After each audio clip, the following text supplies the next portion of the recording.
అనంతపురంలో ఆర్డీటీ సంస్థకు ఎఫ్సీఆర్ఏ పునరుద్ధరణ ప్రజా విజయమని మాజీ మేయర్ మహమ్మద్ వసీం తెలిపారు. మంగళవారం తన కార్యాలయంలో మీడియాతో మాట్లాడిన ఆయన ఈ విజయానికి ప్రజా సంఘాలు, విద్యార్థులు, కమ్యూనిస్టు పార్టీలు, వైసీపీ చేసిన పోరాటమే కారణమని పేర్కొన్నారు.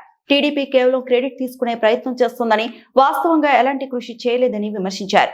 మాజీ ఎమ్మెల్యే అనంత వెంకట్రామరెడ్డి, మాజీ ఎంపీ తలారి రంగయ్య ఆధ్వర్యంలో జరిగిన ఈ పోరాటాలు ఈ నిర్ణయానికి దారితీశాయని అన్నారు. మాజీ ముఖ్యమంత్రి వైఎస్ జగన్మోహన్ రెడ్డి కూడా ఎంపీల ద్వారా ఎఫ్సీఆర్ఏ పునరుద్ధరణ కోసం కృషి చేశారని తెలిపారు.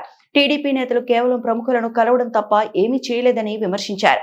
అయితే కేంద్ర ప్రభుత్వం తీసుకున్న ఎఫ్సీఆర్ఏ పునరుద్ధరణ నిర్ణయం స్వాగతించదగినదని, జిల్లా ప్రజల తరపున ప్రధాని నరేంద్ర మోదీ, కేంద్ర హోంమంత్రి అమిత్ షాకు కృతజ్ఞతలు తెలిపారు. ఈరోజు ఉదయాన్నే లేస్తేనే మొబైల్ చూస్తూనే అనేక గ్రూపుల్లో ఆర్డీటీకి సంబంధించి ఎఫ్సీఆర్ఏ రెన్యువల్ అయిందని చెప్పేసి వార్తలు రావడం జరిగింది, శుభవార్త రావడం జరిగింది. ముఖ్యంగా కేంద్ర హోంమంత్రి అమిత్ షా గారికి కావచ్చు, అదేవిధంగా ప్రధానమంత్రి నరేంద్ర మోదీజీ గారికి కావచ్చు, ముఖ్యంగా ధన్యవాదాలు తెలియజేస్తున్నాను.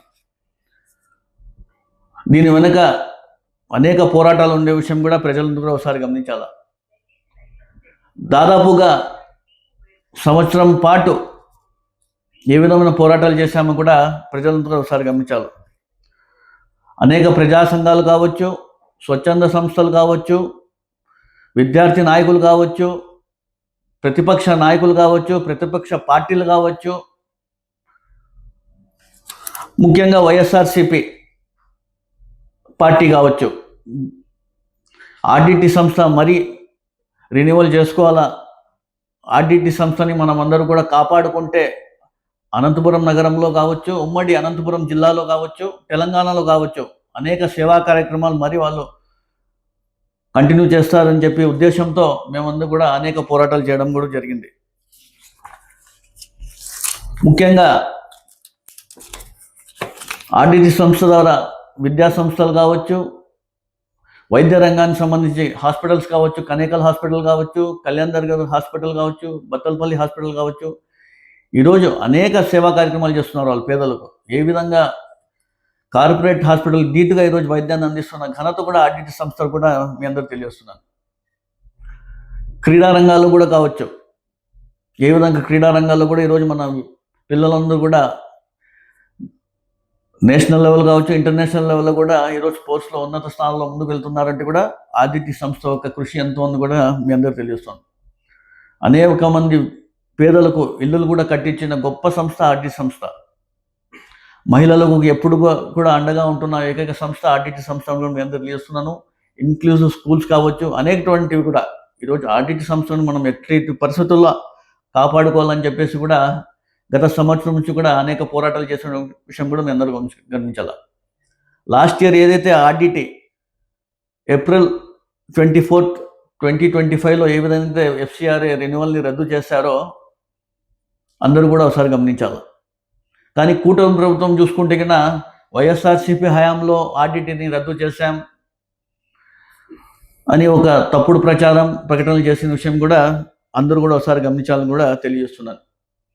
ఈ దాదాపు సంవత్సర కాలం నుంచి అనంతపురం నగరం కావచ్చు, అనంతపురం జిల్లాలో కావచ్చు అనేకటువంటి పోరాటాలు కూడా చేయడం జరిగింది.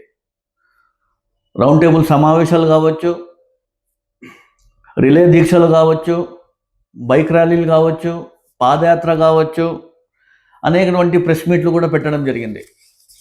ఇందులో ముఖ్యంగా మనం చూసుకుంటే వైఎస్ఆర్సీపీ కీలక పాత్ర పోషించే విషయం కూడా మీ అందరి దృష్టికి తీసుకొస్తున్నాను. జిల్లా అధ్యక్షుడు అనంత వెంకట్రామరెడ్డి గారు ఏ విధంగా అయితే ఎఫ్సీఆర్ఏ 24వ తేదీ 4, 2025లో రద్దు చేశారో 27వ తేదీ 3 రోజుల తర్వాతే ప్రధానమంత్రికి లేఖ రాసిన విషయం కూడా మీ అందరి దృష్టికి తీసుకొస్తున్నాను. ప్రజలను కూడా ఒకసారి గమనించాలా. అనంత వెంకటరామరెడ్డి గారు అనేకటువంటి ప్రెస్ మీట్లు కూడా పెట్టడం జరిగింది. ఇవన్నీ కూడా ప్రజలందరూ ఒకసారి గమనించాలా.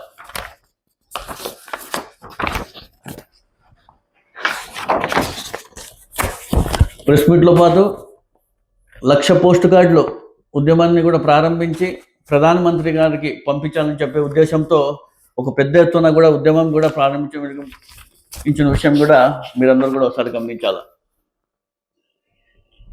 అందులో భాగంగా బైక్ ర్యాలీలు కావచ్చు, పాదయాత్రకు సంబంధించి కళ్యాణదుర్గంలో రంగయ్య గారు ప్రారంభిస్తే అక్కడ ఉన్నటువంటి నాయకులు కావచ్చు, జిల్లా అధ్యక్షుడు అనంత వెంకటరామరెడ్డి గారు కావచ్చు, అందరూ కూడా అక్కడ పాల్గొనడం వెళ్ళింటే కూటమి ప్రభుత్వానికి సంబంధించి అధికారులు కావచ్చు, పోలీసులు మీరు ఈ పాదయాత్ర చేయకూడదని చెప్పేసి అడ్డుకోవడం కూడా ఒక ప్రజాస్వామ్యబద్ధంగా చేస్తుంటే కూడా దీన్ని అడ్డుకోవడం ఎంతవరకు సమంజసం కూడా ప్రజలందరూ కూడా ఒకసారి గమనించాలా.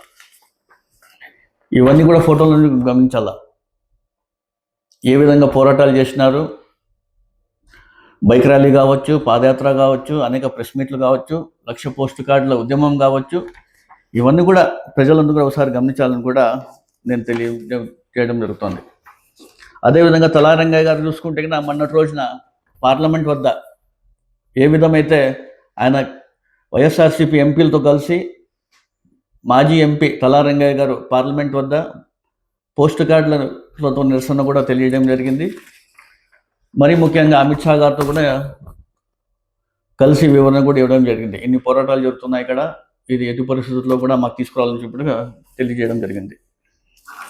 అందులో భాగంగా అదేవిధంగా నేను కూడా మేయర్ హోదాలో అప్పట్లో, మా కార్పొరేటర్లు అప్పట్లో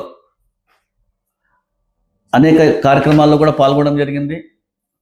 కలెక్టరేట్లో జరిగిన రిలే దీక్ష కావచ్చు, ప్యారడైస్ ఫంక్షన్ హాల్లో జరిగిన అఖిలపక్ష సమావేశంలో అక్కడ పాల్గొనడం జరిగింది. సిపిఎం పార్టీకి సంబంధించిన పార్టీలకు అతీతంగా సేవ్ ఆర్డిటీ కార్యక్రమంలో పాల్గొనడం జరిగింది. కళ్యాణదుర్గంకు సంబంధించి పాదయాత్రలు కూడా పాల్గొనడం జరిగింది. మరి ముఖ్యంగా అనేక ప్రెస్ మీట్లు కూడా పెట్టడం జరిగింది. విషయం కూడా మీ దృష్టికి కూడా తీసుకొస్తున్నాను. ముఖ్యంగా పాల్గొనడం జరిగిన విషయం కూడా మీ దృష్టికి కూడా తీసుకొస్తున్నాను. కానీ ఈరోజు మనం చూసుకుంటే కూటమి ప్రభుత్వం ఈరోజు ఏ విధంగా మేము సాధించేసాం, మేమే ఆర్డిటీని రెన్యువల్ తీసుకొచ్చేసామని చెప్పేసి సంబరాలు చేసుకోవడం జరుగుతుంది. అయ్యా కూటమి ప్రభుత్వం నాయకులారా, ఆర్డిటీ రెన్యువల్ రద్దయి దాదాపుగా సంవత్సర కాలం అవుతోంది. సంవత్సర కాలం నుంచి మీరందరూ కూడా పట్టించుకొని ఉంటే గిన ఆర్డిటీ ఎప్పుడైతే రెన్యువల్ రద్దయిందో అప్పుడే మీరు పట్టించుకొని ఉంటే గిన మీ నారా లోకేష్ గారు కావచ్చు, చంద్రబాబు నాయుడు గారు కావచ్చు, రాష్ట్రంలో ఎన్డీఏ ప్రభుత్వం ఉంది, కేంద్రంలో ఎన్డీఏ ప్రభుత్వం ఉంది. ఈరోజు కేంద్రంలో మీ ఎంపీ సీట్లతో కీలకంగా ఉండే కేంద్ర ప్రభుత్వంలో మీరు అనుకోంటే కన్నా ఆర్డిటీ ఏ విధంగా అయితే రెన్యువల్ రద్దయిందో అప్పట్లోనే మీరు రెన్యువల్ తీసుకొచ్చి ఉంటే కన్నా మేము కూడా మీకు కృతజ్ఞతలు తెలియజేస్తున్న వాళ్ళం. కానీ ఈరోజు మనం చూసుకుంటే ఆర్డిటీ సంస్థ వాళ్ళు దాదాపుగా సంవత్సర కాలం అయిపోయింది. అనేక మంది ఉద్యోగాలు తీసేయడం జరిగింది.